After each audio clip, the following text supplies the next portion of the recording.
Hello, viewers. Today is July 13th, 2024. I'm here to share my thoughts on the US presidential election. This is in continuation of what I have done in the last couple of days. On the first day, I did mention that President Biden needs to withdraw because of his disastrous debate performance. And then I gave a couple of options on what he could do once he withdraws. And the first option being that he could ask his pledged delegates to support Kamala Harris, and in that way, Vice President Harris can become the nominee and take all the campaign war chest of the Biden-Harris campaign and start her campaign from day one. And the second option is what I called as what President Biden can do is to basically withdraw but not commit to any candidate and become non-committal. In that case, the DNC can run what I call as a debate primary. Those are the two options that I discussed in the first couple of days. And yesterday, I did discuss about if President Biden chooses the first option, what are all the things that Kamala Harris can do, and what are her possible options for her vice presidential pick.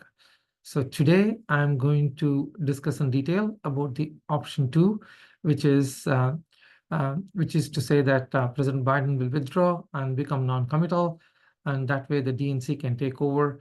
And this is where I'm suggesting some kind of a debate primary. By debate primary, what I mean is the DNC can take over the process to nominate a new nominee for president, and they can appoint a high-level committee or a group of party elders. Let's say Vice President Al Gore, presidential nominee John Kerry, and former Secretary of State Hillary Clinton, and former Speaker Nancy Pelosi.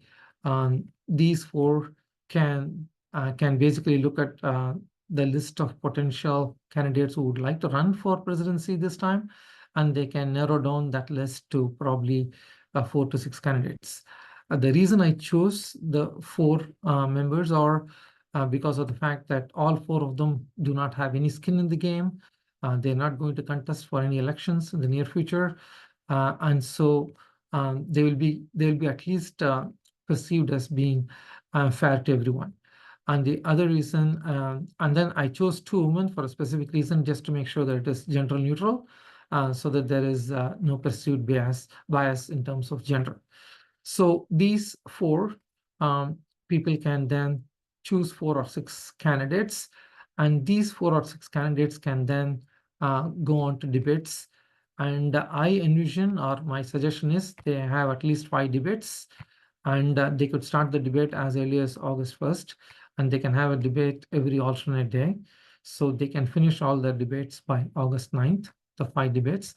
Then the DNC can give all the pledged delegates and the super delegates a couple of days' time to think over and see which way they would like to go in terms of the nominee, and they can go ahead and select their nominee through a secret ballot or an open ballot, whatever the case may be.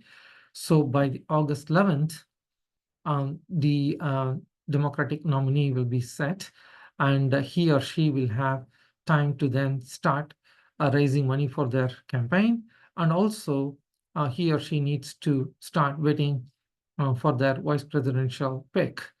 So from August 12th to August 19th, I believe August 19th is the first day of the convention. So pretty much from August 12th to August 18th, they have time to really vet their VP choices, and then they can go ahead and make their choice known to the world on the first day of the convention, which is August 19th. And the reason I'm saying that they can do it at the convention is because the first day of the convention is normally pretty boring, and to generate some kind of an enthusiasm and buzz and some fresh, exciting news, the presidential nominee can announce the name of the vice presidential pick on that day. So this way, the process will look a little bit more democratic. There are some risks in this process, obviously, because you are running against time. But still, I think that 5 debates over a period of 9-10 days is very reasonable. And the 5 debates will give us enough options to really look at how these nominees fare against each other and how they are going to fare against former President Trump, who is the nominee from the Republican side. So this way, I think this will work out better for all the prospective candidates, as well as for the party, and as well as for the delegates, so that they can look at all these candidates and then decide whom they want to choose.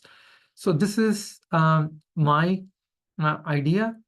I do not know whether DNC will do something like this, but I would prefer that they do something like this that looks democratic, and that also energizes the base of the party, as well as the other members of the party who are other members of the party who are willing to jump into the 2024 fray.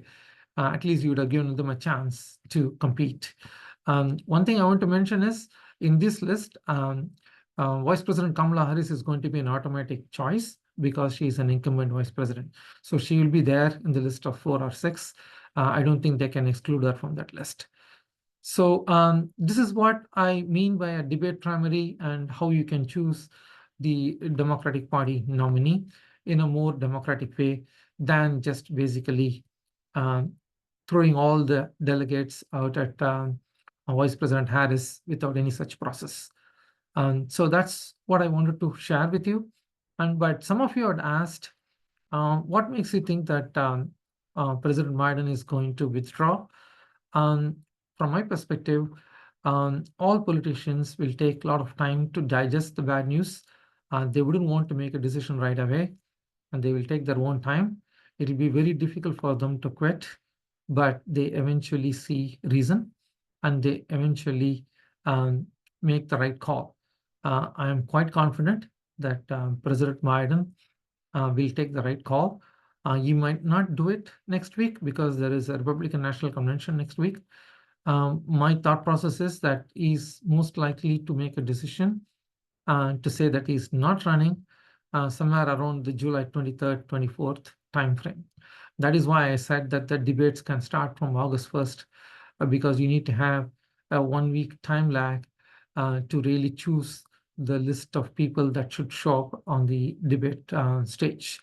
So I'm quite confident that President Biden will take the right call, and he will withdraw by July 23rd, 24th, or 25th timeline.